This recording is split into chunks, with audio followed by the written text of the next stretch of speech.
ओम काली जय माता दी।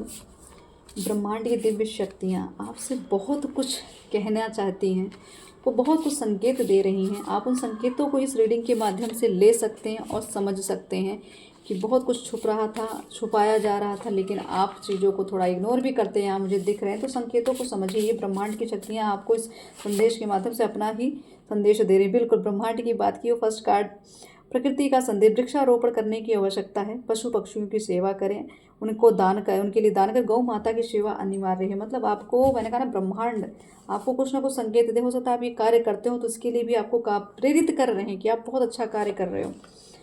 बिल्कुल आपकी दिव्य आभा को देखकर आपके शत्रु षड्यंत्र कर रहे हैं, वो आपकी ऊर्जा का हनन करना चाहते। तो ये ब्रह्मांडीय ऊर्जाएं बता रही हैं आपको कि आपके शत्रु आपके पीछे बहुत कुछ करने की कोशिश करें, लेकिन प्रकृति की संतान है आप, इसलिए आपका कोई कुछ बिगाड़ नहीं सकता। इस वर्तमान जन्म में आपका जन्म आपके उसी पूर्व परिवार में हुआ है जहाँ पे पूर्व में हुआ था। अब वो, लेकिन आपके माता पिता आपके लिए हितकर नहीं, क्योंकि पूर्व जन्म में आपने कुछ ना कुछ भी वहाँ गलत किया था, इसलिए कुछ अभी भी इस समय आपके साथ आपके माता पिता संबंध अच्छे नहीं हैं।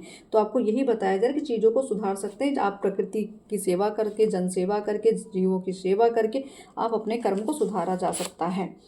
आपका प्रेम अमर है, आपको अब कोई भी नकारात्मक शक्तियाँ रोक नहीं सकती थी। ब्रह्मांडीय ऊर्जाएं, अगर आप अपने प्रेम को लेकर भयभीत थे तो आपको ये भी संकेत दिया जा रहा है। परीक्षा का समय चल रहा है, पार्थ विचलित मत हो, याद रखना आपके प्रभु आपके साथ हैं। तो ये ब्रह्मांड, ये श्री राम और श्री हरि, ये इनका संदेश है। राम की बात की, राम का कार्ड, राम राम का नाम लिखना शुरू करें, आपकी समस्या का समाधान हनुमान जी करेंगे। तो आप डेली एक पेज राम राम लिखना शुरू कर दें, ये आप अपनी हैबिट बना लीजिए। पूर्व जन्म में आपके साथ आग से संबंधित कोई घटना घटी थी, इस जन्म में भी आपके शरीर के बाएं अंग में कहीं ना कहीं अग्नि से जला हुआ कोई ऐसा मतलब दाग या कुछ तो होगा, और अभी भी आपको अग्नि से भय लगता है, तो आपको कहा जा रहा है अग्नि से दूरी बनाए रखें। आपका पूर्व जन्म बिल्कुल किसी राजा के घर में हुआ था, और जहाँ पे भी बहुत सारी सुविधाएं थी, आप भोग विलासिता का जीवन था, लेकिन फिर भी आपने वहाँ पे भी एक जीवन, साधक का जीवन जिया, संत का जीवन जिया।